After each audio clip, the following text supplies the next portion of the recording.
پاک پڑھیں اللہم صلی علی سیدنا و مولانا محمد وعلی آل سیدنا و مولانا محمد سلام علیکہ یا رسول اللہ صلی اللہ تعالی علیہ وسلم۔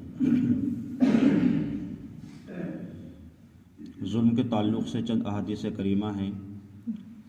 اللہ کے رسول صلی اللہ علیہ وسلم نے ارشاد فرمایا کہ ظلم قیامت کے دن تاریکیاں ہیں۔ تاریکی سے مراد ہے اندھیرا ہی اندھیرا، مطلب جو انسان دنیا کے اندر اگر کسی پر ظلم کرے گا یا ناجائز طریقے سے اس پر دباؤ کرے گا تو کل قیامت کے دن اس کے لیے تاریکیاں ہوں گی، مطلب اندھیرا ہوگا۔ اور آگے فرمایا گیا کہ ظلم کرنے والا قیامت کے دن سخت مصیبتوں میں اور تاریکیوں میں گھرا ہوا ہوگا، مطلب اس کا نہ کوئی وہاں ہمدرد ہوگا اور نہ وہاں اس سے کوئی سپورٹ کرنے والا ہوگا۔ قرآن مجید میں اللہ تعالیٰ نے ارشاد فرمایا وَكَذَلِكَ أَخَذُ رَبِّكَ إِذَا أَخَذَ الْقُرَىٰ وَهِيَ ظَالِمَةٌ، ایسے ہی تیرے رب کی پکڑ ہے جب وہ ظلم کرنے والی بستیوں کو پکڑتا ہے۔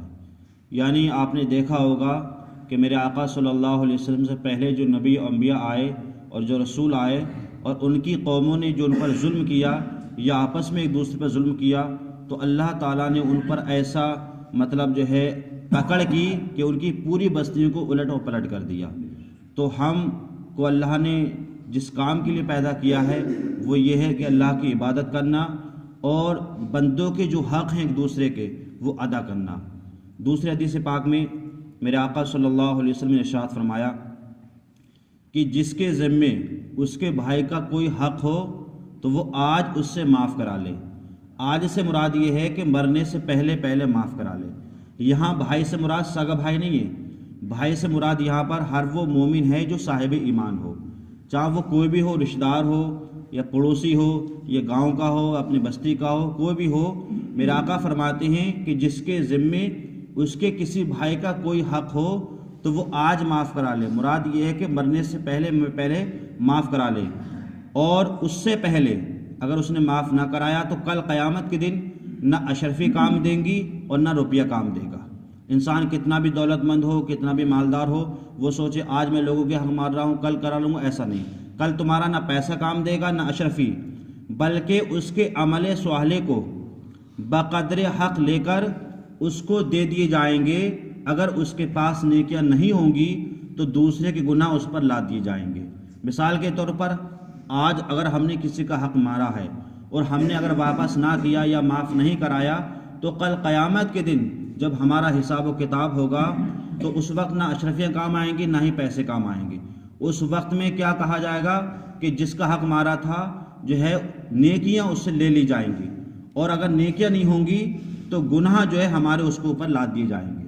تو اس لیے ہم کوشش کریں دنیا سے جانے سے پہلے اگر ہم نے کسی کا حق مارا ہے پیسوں کے ذریعے سے یا مال کے ذریعے سے یا دوسری کسی سامان کے ذریعے سے، تو ہم مرنے سے پہلے کیا کرا لیں؟ معاف کرا لیں۔ ایک حدیث پاک میں کسی موقع پر میرے آقا صلی اللہ علیہ وسلم نے ارشاد فرمایا تمہیں معلوم ہے کہ مفلس کون ہے؟ تو لوگوں نے عرض کی یا رسول اللہ ہاں، مفلس وہ ہے کہ جس کے پاس نہ روپیہ ہو نہ سامان ہو۔ اور یہ حقیقت ہے، ہم لوگ بھی اگر کسی سے پوچھیں کہ مفلس کون ہے تو آپ یہی کہیں گے کہ جس کے پاس کھانے کا سامان نہ ہو، پینے کا سامان نہ ہو، رہنے کے لیے مکان نہ ہو، وہی مفلس ہے۔ تو میرے آقا نے فرمایا نہیں، مفلس وہ نہیں ہے، بلکہ میری امت میں مفلس وہ شخص ہے کہ قیامت کے دن نماز روزہ زکوٰۃ لے کر کے آیا اور اس طرح آئے گا کہ اس کو اگر کسی نے اس کو گالی دی ہوگی، کسی پر تہمت لگائی ہوگی، کسی کا مال کھایا ہوگا، کسی کا خون بہایا ہوگا، کسی کو مارا ہوگا، حالانکہ جس نے تہمت لگائی ہے، جس نے مال کھایا ہے وہ نمازی بھی ہے، وہ زکوٰۃ بھی دیتا ہے، وہ روزہ بھی رکھتا ہے، سب کچھ کرتا ہے، لیکن جس کو اس نے گالی دی ہوگی یا مارا ہوگا تو لہذا اس کی نیکیاں اس کو دے دی جائیں گی، اور لوگوں کے حقوق پورے ہونے سے پہلے اگر نیکیاں ختم ہو جائیں گی تو ان کی خطائیں اس پر ڈال دی جائیں گی، پھر اسے جہنم میں ڈال دیا جائے گا۔ اللہ اکبر۔ تو ہم ایک طرح ہم دونوں پہلو کو لیں، ایک ہوتا ہے اللہ کا حق اور ایک ہوتا ہے بندوں کا حق۔ اگر کوئی انسان اللہ کا حق ادا کر رہا ہے اور بندوں کا حق ادا نہیں کر رہا ہے تو وہ اپنے آپ کو نیک نہ سمجھے۔ اسی طریقے سے کوئی انسان بندوں کا حق ادا کر رہا ہے اللہ کے حق کو مار رہا ہے تو وہ بھی نیک نہیں ہے۔ ہمیں ہر چیز کے دو پہلو لینا چاہیے، ہمیں اللہ کا بھی حق ادا کرنا ہے، اور دنیا میں ہم رہ رہے ہیں تو ہمارے اوپر ایک دوسرے کا حق ہے، ہمیں اس کا بھی ادا کرنا ہے۔ اگر ہم نے اس کا ادا نہ کیا تو کل قیامت کے دن ہماری نیکیاں اس کو دے دی جائیں گی، اور نیکیاں ختم ہو جائیں گی تو اس کے گناہ ہمارے اوپر لاد دیے جائیں گے، تو وہ روزہ نماز جو ہم نے دنیا میں ادا کیے تھے وہ سب ہمارے کیا ہوں گے؟ ختم ہو جائیں گے، تو وہی مفلس شخص ہے۔ تو اس لیے ہم کوشش یہ کریں کہ ہم اللہ کا بھی حق ادا کریں اور اللہ کے ساتھ ساتھ ہم بندوں کا بھی حق ادا کریں۔ آخری حدیث پاک میں میرے آقا صلی اللہ علیہ وسلم نے ارشاد فرمایا کہ سب سے برا قیامت کے دن وہ بندہ ہوگا کہ جس نے دوسرے کی دنیا کے بدلے میں اپنی آخرت برباد کر دی ہوگی۔ مطلب ہم دنیا میں کسی کو اتنی سپورٹ کریں یا گناہ کی طرف اتنا لے جائیں کہ ہم نے اس کی ذریعے سے، اس کی وجہ سے ہم نے اپنی آخرت برباد کر لی، تو یہ شخص کیا ہے؟ برا ہے۔